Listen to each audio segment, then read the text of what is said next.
So guys अभी recently जो है Zotac ने हम लोगों को अप्रोच करा उनके ZBox Magnus 1 मिनी पीसी के रिव्यू के लिए and we said okay will do it. तो यहाँ पे गाइस आप लोग अगर अभी के टाइम पे एक मिनी पीसी बिल्ड बनाने जाते हो Zotac के इस Magnus 1 की तरह, तो अराउंड आपके 1,30,000 रुपये से लेके 1.5 लाख रुपए के आसपास जो है खर्च होते हैं। बट ये जो Zotac का Magnus 1 पीसी है इंटेल के i5 प्रोसेसर और RTX 3060 के साथ आपको परचेज करने के लिए मिलता है सिर्फ 99,000 के आसपास। तो आखिर ये पीसी इतना सस्ता कैसे मिल रहा है और क्या इतना पैसा इन्वेस्ट करके ये पीसी परचेज करना वर्थ रहेगा? इन सभी क्वेश्चंस के आंसर को जानने के लिए आज की इस वीडियो को आपको देखना पड़ेगा एंड तक। तो चलिए बिना किसी देर के स्टार्ट कर लेते हैं आज की ये वीडियो।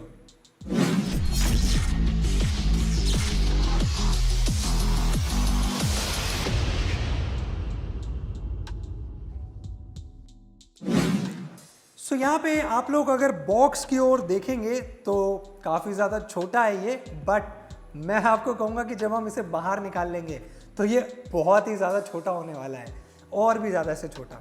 तो पैकेजिंग में थोड़ा सा बड़ा है, जहाँ पर इन्होंने दिखाया हुआ भी इन फ्रंट में ये कैसा होने वाला है, और इन्होंने कुछ ब्रांडिंग्स वगैरह करी हुई है। ZBox Zotac Magnus 1 इसका नाम है।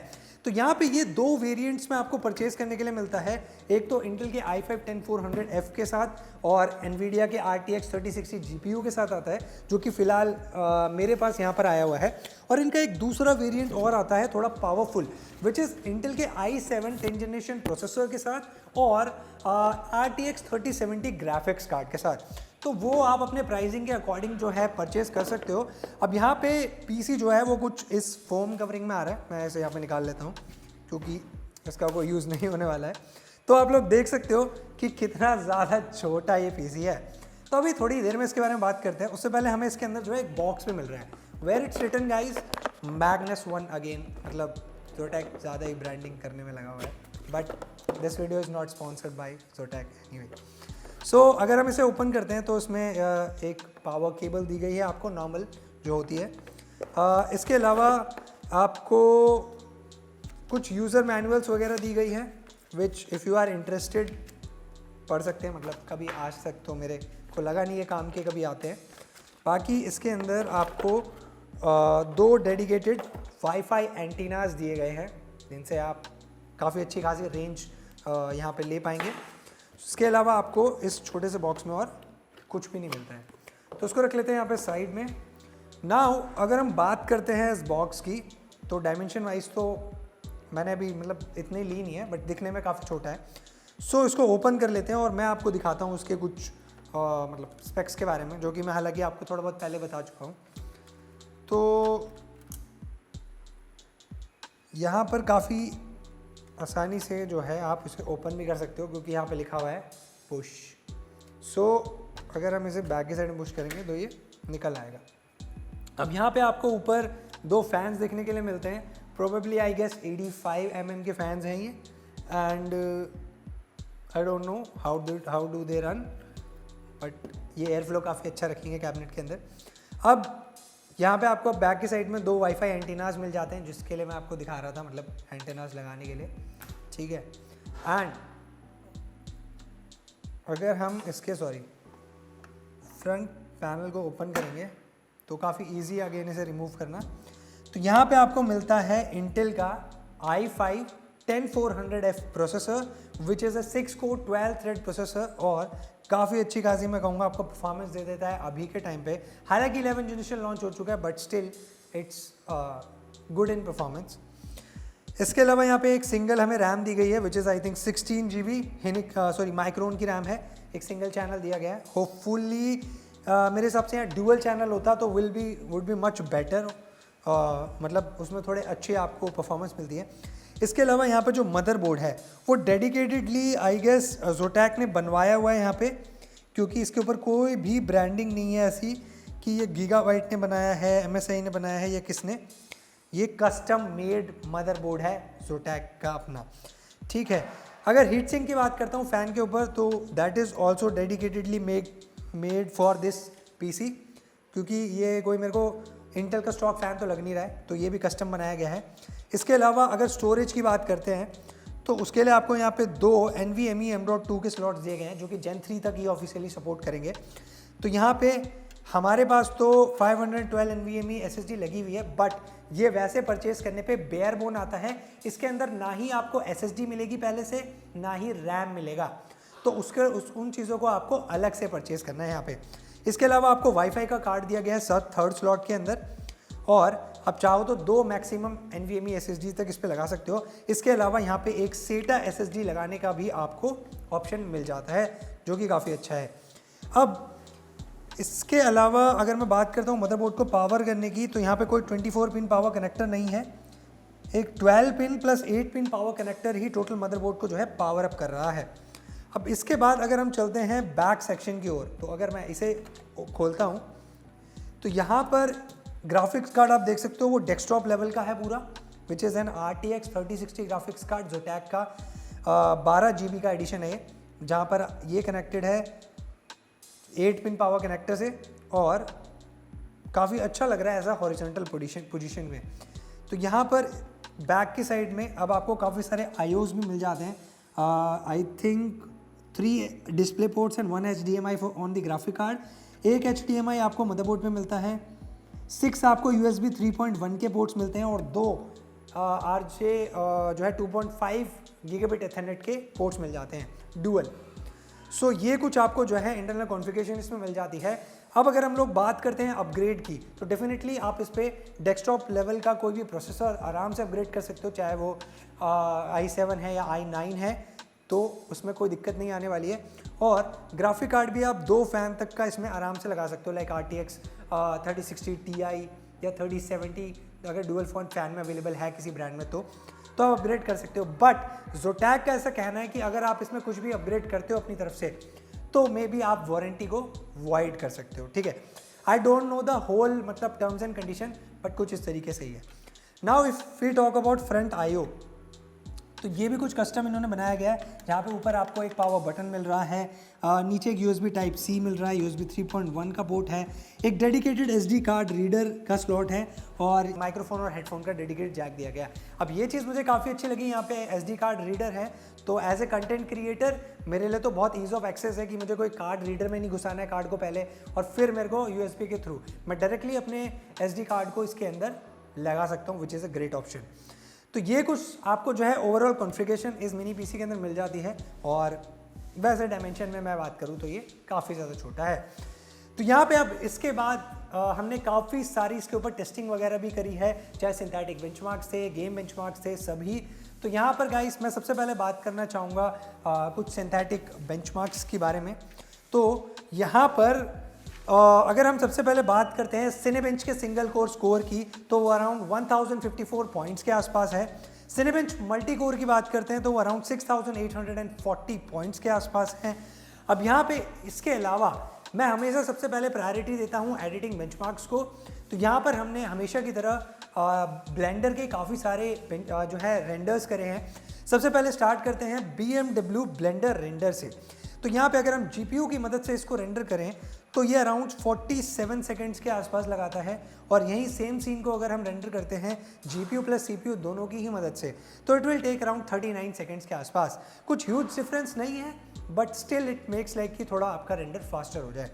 वहीं पे दूसरा थोड़ा हैवी क्लासरूम का अगर हम ब्लेंडर रेंडर करें तो वो अराउंड GPU पे 2 मिनट 21 सेकंड लगाता है कंप्लीट होने में, और अगर GPU CPU की मदद से करें तो आपके 21 सेकंड सेव हो जाएंगे, सिर्फ 2 मिनट में ही सीन रेंडर हो जाएगा। अब यहाँ पे इसके बाद सबसे हैवी अगर मैं रेंडर की ओर चलता हूँ, which is gooseberry blender render, तो यहाँ पे GPU लगाता है 7 मिनट 40 सेकंड के आसपास, और GPU CPU में आपके 40 सेकंड सेव हो जाएंगे, ऑलमोस्ट 7 मिनट 10-15 सेकंड के आसपास ये सीन को कंप्लीट कर देता है।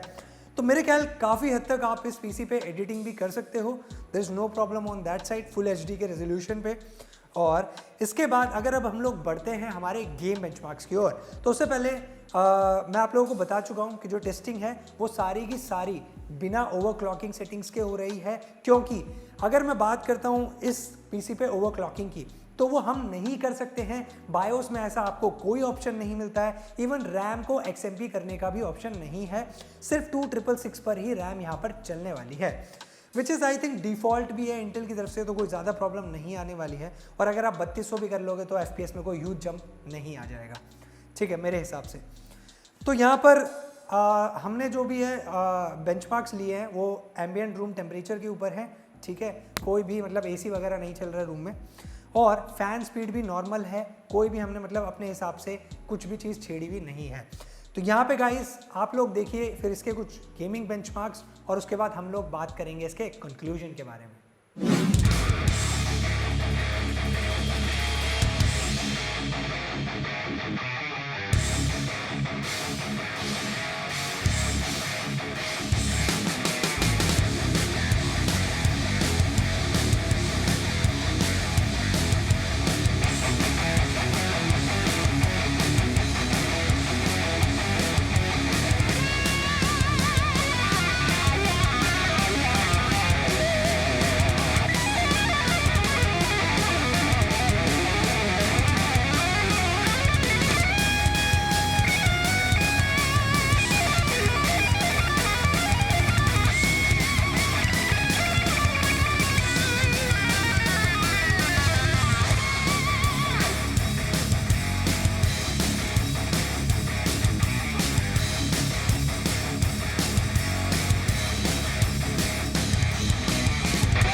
सो गाइस आई होप आप लोगों ने सारे बेंचमार्क्स यहाँ पे देख लिए होंगे जो कि हमने रन करे थे फुल HD अल्ट्रा सेटिंग्स के ऊपर। तो यहाँ पे मोस्ट ऑफ दी जितनी भी गेम्स थी, चाहे वो हमारी बॉर्डरलैंड्स थी, CSGO थी, Dirt 5 थी, वो सारी की सारी अराउंड 70 to 80 FPS की रेंज में चल रही हैं अल्ट्रा सेटिंग्स पे, जो कि मेरे हिसाब से बहुत ही अच्छी बात है। आपको इतने छोटे फॉर्म फैक्टर PC से ज़बरदस्त फ्रेम्स यहाँ पे देखने के लिए मिल रहे हैं। और गेम्स जितनी भी मैंने रन करी, चाहे सिंथेटिक बेंचमार्क्स, उसमें कहीं भी हमें लैग्स वगैरह, स्ट्रटरिंग या फिर कोई भी मतलब प्रॉब्लम देखने के लिए नहीं मिली। ओवरऑल काफ़ी स्मूथली जो है सिस्टम रन कर रहा था। अब यहाँ पर गाइज अगर मैं बात करता हूँ टेम्परेचर्स की, हालांकि यहाँ पे आप देख सकते हो कि इसके अंदर कोई कूलिंग का उतना ज़्यादा सपोर्ट नहीं दिया गया है। फैंस दिए गए ऊपर की साइड में 2, बट इन्होंने जिस तरीके से इसको ऑप्टिमाइज करा हुआ है, मैं काफ़ी ज़्यादा इम्प्रेस था कि ओवरऑल गेम्स की अगर मैं बात करता हूं तो वो जो एवरेज टेम्परेचर दे रहा था, चाहे वो सिंथेटिक बेंचमार्क्स हैं चाहे गेम्स हैं, अराउंड 75 डिग्रीज से लेके 80 डिग्रीज, मतलब मोस्ट ऑफ दी 75 डिग्रीज के आसपास था। आप लोग सभी गेम्स में चेकआउट कर सकते हो, जैसा कि हमने दिखाया ही है। ज़्यादा से ज़्यादा ये कुछ गेम्स में 80 डिग्रीज को टच करा है CPU के ऊपर। वहीं पे GPU की बात करें तो वो भी कुछ ज़्यादा गर्म नहीं था, 78 से 78 से 80 डिग्रीज के आसपास ही टच कर रहा था, विच इज़ मेरे हिसाब से quite impressive for this small form factor PC। और हमने इससे पहले भी जो कूगर का QBX कैबिनेट के अंदर PC बिल्ड करा था, उसमें भी लगभग हमें ऐसे ही सिमिलर टेम्परेचर्स देखने के लिए मिल रहे थे। तो यहाँ पे फैन स्पीड्स नॉर्मल थी, ऑटोमेटिक चल रही थी, हमने कुछ भी छेड़खानी नहीं करी जैसे कि मैंने पहले बताया था, और काफ़ी अच्छे टेम्परेचर्स हमें यहाँ पे मिल रहे हैं। तो मेरे हिसाब से तो गाइज अगर परफॉर्मेंस की बात करें वो भी अप टू द मार्क है। टेम्परेचर्स की बात करते हैं उस पर भी बहुत अच्छी R&D करी गई है। और बिल्ड क्वालिटी अगर देखा जाए तो विच इज़ ऑल्सो मेरे हिसाब से तो मुझे काफ़ी सही लगी, क्योंकि इसमें काफ़ी ब्यूटीफुल हनीकॉम डिज़ाइन दिया गया है। और हालांकि ये खाली डिज़ाइन ही नहीं है, ये इन्होंने काफ़ी सोच के बनाया है ताकि इससे अच्छा खासा एयर फ्लो भी निकल सके। तो इन्होंने काफ़ी सोच के ये PC बनाया है यहाँ पे। अब फाइनली अगर हम लोग बात कर लेते हैं गाइस इसके प्राइस पॉइंट के बारे में, तो ये कॉन्फ़िगरेशन जो है बिना SSD और रैम के आपको 99,000 रुपीज़ के आसपास ये वाला कॉन्फ़िगरेशन। इसमें SSD और रैम की कॉस्ट अलग से है, तो बेयर बोन कॉस्ट आपको देनी है 99,000 के आसपास। और अभी के टाइम पे अगर आप मार्केट में यही सेम कॉन्फ़िगरेशन का पीसी बनाने जाते हो तो अराउंड आप 1,30,000 रुपए से कम खर्च नहीं करने वाले हो। कम से कम इतने पैसे तो आपके लगने ही वाले हैं, ठीक है। तो मेरे हिसाब से ये कॉन्फ़िगरेशन परचेज करके आप अपने 30 से 32,000 रुपए के आसपास सेव कर सकते हो, विच इज़ क्वाइट गुड। और अगर आप 1,30,000 से 1,40,000 रुपए खर्च करते हो तो आपको ये जो है ना अपना i7 और RTX 3070 वाला वर्जन दे देंगे, जो कि अगर आप मार्केट में परचेज करने जाते हो तो 1,80,000 रुपए से कम नहीं पड़ने वाला है i7 और RTX 3070 का कॉम्बो। तो मेरे हिसाब से काफ़ी अच्छी डील है। और साथ ही साथ Zotac में एक प्लस पॉइंट और है गाइस, ये आपको 3 साल की वारंटी देते हैं प्लस 2 साल की रजिस्टर करने पे, तो टोटल आपको इन पे जो है 5 साल की वारंटी मिलती है। तो मेरे हिसाब से इससे अच्छा ऑफर आपको अभी के टाइम पे और कहीं नहीं मिलने वाला। तो अगर आप लोग भी सोच रहे हैं एक छोटा मिनी पीसी लेने का, क्योंकि काफ़ी सारे लोगों के पास उतनी बड़ी जगह नहीं होती है पीसीज को रखने की, उतने बड़े बड़े टावर्स को रखने की, तो ये एक बहुत ही अच्छा कॉम्पैक्ट सोल्यूशन है। तो उसके लिए आपको लिंक जो है नीचे डिस्क्रिप्शन में दिया गया, अगर आप परचेज करना चाहते हो तो वहाँ पे जाके आप परचेज कर सकते हो। बाकी आप लोग मुझे नीचे जो है कमेंट सेक्शन में बताइएगा आप लोगों को ये पीसी कैसा लगा और आप लोग क्यों इसे जो है परचेज करना पसंद करेंगे। बाकी अगर आपको आज की वीडियो पसंद आई है तो लाइक बटन दबा के मुझे ज़रूर बताइएगा और चैनल को सब्सक्राइब करना मत भूलिएगा, क्योंकि और साथ ही साथ बेल आइकन को बीट करिएगा ताकि नेक्स्ट टाइम जब भी वीडियोस आए तो आप लोगों को नोटिफिकेशन मिले सबसे पहले। मैं मिलता हूँ आपसे ऐसे किसी और अमेजिंग वीडियो के साथ, तब तक के लिए हमेशा की तरह नमस्कार।